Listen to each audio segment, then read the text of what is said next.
मस्त असा आज ना आपण कुरकुरीत नाश्ता पाहणार आहोत आणि झटकीपट मस्त प्रोटीन निघतंय बघा। भावायला पण कुरकुरीत आणि मऊ सॉफ्ट पण असतोय। वरतून तर कुरकुरीत लागतो पण आतून एकदम मस्त मऊ असतोय। तर चला तर पाहूया आपण व्हिडिओला सुरुवात करूया। तर इथे घेतलेले आहे मी 1 वाटीभर मटकी। तिला आपण मोड काढून घेतलेले आहे आणि स्वच्छ धुवून घ्यायचे। कुठे खडा वगैरे असेल तर ते काढून घ्यायचे आपल्याला मटकीतून आणि या प्रकारे मटकी घ्यायची। मटकी घेताना वास येणारे नको, कारण वास येणारी मटकी असेल ना तर तिचा नंतर वास मारतो। तर तशी न घेता चांगली मस्त अशी मटकी मोड काढून घ्यायचे। मटकीऐवजी तुम्ही निक्कन मोड नसतील आले, भिजलेले असेल तरी वापरू शकता। मूग वापरा, तुम्ही कोणतेही कडधान्य भिजलेले मोड आलेले वापरू शकता याच्यासाठी। तर इथे मी 1 वाटी भरून मटकी घेतलेली आहे। पहा किती मस्त असे मोड आलेले आहेत आणि या प्रकारे मटकी घेतलेली आहे। तुम्ही व्हिडिओ आवडला तर लाईक करा, शेअर करा, सबस्क्राइब नसेल केलं तर सबस्क्राइब करा आणि तुमच्या मित्रपरिवाराबरोबर नक्की शेअर करा व्हिडिओ। सगळ्या लहान मुलं जर आपल्या टिफिनला मटकीची भाजी नेत नसतील तर तुम्ही हे देऊ शकता मुलांसाठी टिफिनलाही, किंवा संध्याकाळच्या चहासाठी वगैरे तुम्ही अख्ख्या फॅमिलीला हे बनवू शकता। तर इथे मी घेतलेले मटकी मिक्सरमध्ये काढून आता त्याच्यामध्ये काय घालायचं आहे, मिरची, आलं, लसूण आणि कढीपत्ता, कोथिंबीर वापरायची आहे। मी ते ओलं खोबरं पण वापरलं आहे। तर मी त्या डब्यामध्ये चटणी करून घेतलेली आहे।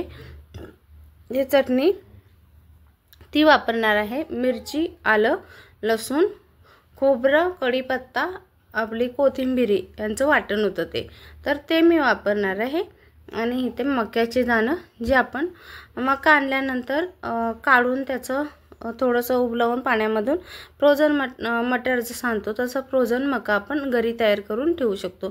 तर तसं मी ठेवून देते आणि थोडंसं आपल्याला मीठ घालायचं आणि हे मिक्सरमध्ये असं जाडसर वाटायचं, बारीक वाटायचं नाही, कारण मटकी आणि जे आपण मक्याचे दाणे ठेवले त्यांचे थोडे छोटे छोटे कण असे दाताखाली आले ना खूप छान लागतात चवीला। आणि किसलेला गाजर घेतलेला आपण ते एका ताटलीमध्ये काढून घ्यायचं आहे। 1 किसलेला गाजर, त्याच्यामध्ये 2 चमचे बेसन आणि आपल्याला 1 चमचा तांदळाचं पीठ घ्यायचं आहे। आता त्याच्यामध्ये आहे ना चवीनुसार मीठ घालायचं आपल्याला।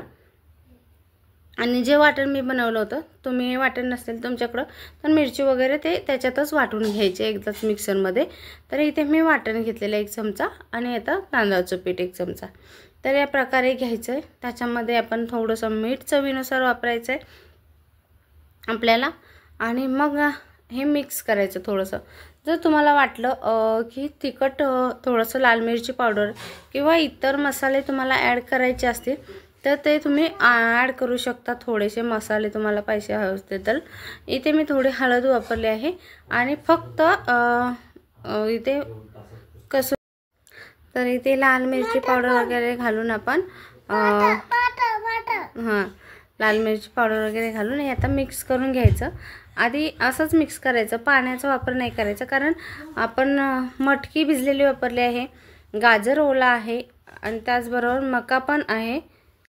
तर इथे मका पण वापरला आहे, तर त्यामुळे ओलावा असतो, तर आपल्याला जास्त काय असं पाण्याचा वापर करावा लागत नाही।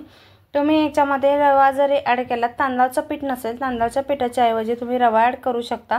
आणि हातावरती छोटे छोटे आपण इथे कटलेट हातावर तयार करून घ्यायचे। एक तव्यावरती तेल सोडायचं, जेव्हा आपण पहिला तव्यावरती सोडतो ना थोडंसं जास्त तेल वापरायचं, नंतर ज्या वेळेला नाही वापरलं ना तर ते मस्त असे निघून येतात। पण पहिला ज्या वेळेला वापरतो ना तर 1 चमचा पोहे खातो तर तेल वापरायचं, कारण त्याने काय होतं पटकीने पलटे होतो, नाहीतर तव्याला चिकटण्याची शक्यता असते। तर या प्रकारे दोन्ही साईड असे खरपूस शेकवून घ्यायचे आपल्याला मस्त असे, आणि लगेच शेकले जातात कारण आपण हे हातावरती पातळ असे हे तयार करून घेतले होते कटलेट। आपण एकाच वेळेला 2-2, 3-3 ही करू शकतो। तर या प्रकारे आपण करून घ्यायचे आणि मस्त असे मुलांना टिफिनमध्ये तुम्ही देऊ शकता।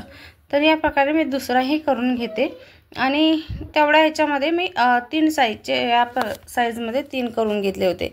तर असे हे मुलांसाठी झटपट होणारे पौष्टिक नाश्त्याने छान असे कटलेट आपले मटकीचे, तर तुम्ही पण करून पहा आणि या प्रकारे करून दिलेले आहेत। तर इथे मी हिरवी चटणी दिलेली आहे, त्याचबरोबर इथे मेयोनीज आणि आपले टोमॅटो सॉस। तर चला तर मग कसा नाश्ता झाला ते नक्की सांगा, तुम्ही पण करून पहा आणि व्हिडिओ आवडला तर लाईक शेअर आणि सबस्क्राईब करा। तर चला भेटूया आपण पुढच्या व्हिडिओमध्ये आणि पूर्ण व्हिडिओ पाहिल्याबद्दल खूप खूप खूप मनापासून धन्यवाद। तर नक्की तुम्ही ही व्हिडिओ पहा, करून पहा आणि कमेंटमध्ये नक्की सांगा तुम्ही कुठून व्हिडिओ पाहताय आणि असंच व्हिडिओला सपोर्ट करा तुम्ही पण।